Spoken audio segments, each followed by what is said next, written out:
Hi అండి. ఎప్పుడైనా రా బనానాతో ఎగ్ ఫ్రై చేశారా? చేయలేదంటే ఈ విధంగా చేయండి. చాలా బావుంటది. సో, దీనికోసం ముందుగా బనానాని పీల్ ఆఫ్ చేసుకొని ఈ విధంగా చిన్న చిన్న పీసెస్‌గా కట్ చేసుకోవాలి. ఇప్పుడు ప్యాన్‌లో ఆయిల్ వేసుకొని ఆయిల్ అనేది హీట్ అయిన తర్వాత సన్నగా కట్ చేసి పెట్టుకున్న రా బనానానైతే వేసుకోవాలనమాట. సో, వీటినైతే నేను చాలా చిన్న చిన్నగా కట్ చేశాను. పెద్ద పెద్దగా కాదండి. సో, ఇక్కడ చూపిస్తాను కదా! సో, దీన్నైతే సాల్ట్ వాటర్‌లో వేసి పెట్టేసాననమాట. అందుకనేసి కలర్ అనేది చేంజ్ అవ్వట్లేదు. సో, దీంట్లో వేసుకొని మంచిగా ఫ్రై చేసుకోవాలి. పైన లిడ్ అనేది క్లోజ్ చేసేస్తే తొందరగా మగ్గుతాయన్నమాట. సో, ఇవి మంచిగా సాఫ్ట్‌గా అయ్యేంత వరకు కుక్ చేసుకోవాలి. కలర్ అనేది కొంచెం చేంజ్ అవ్వాలండి. ఇప్పుడు దీంట్లో కొంచెం పసుపుని యాడ్ చేసుకోవాలి. ఈ విధంగా బాగా మిక్స్ చేసుకోవాలన్నమాట పసుపును. అలాగే కొంచెం సాల్ట్‌ని కూడా యాడ్ చేసుకోవాలి.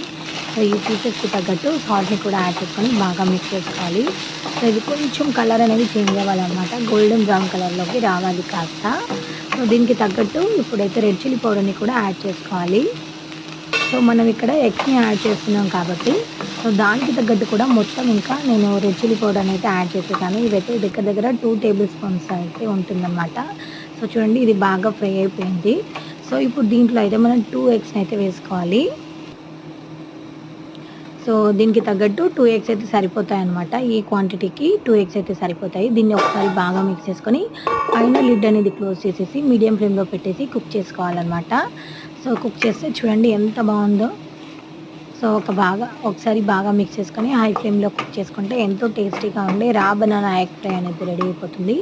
రైస్‌లో అయినా, రోటీలో అయినా, పప్పుకి సైడ్ డిష్‌గా అయినా చాలా బావుంటుంది. సో, ఒకసారి అయితే ట్రై చేసి చూడండి. ఇంత వీడియో నచ్చితే ప్లీజ్ ఒక లైక్ చేయండి. Channel subscribe.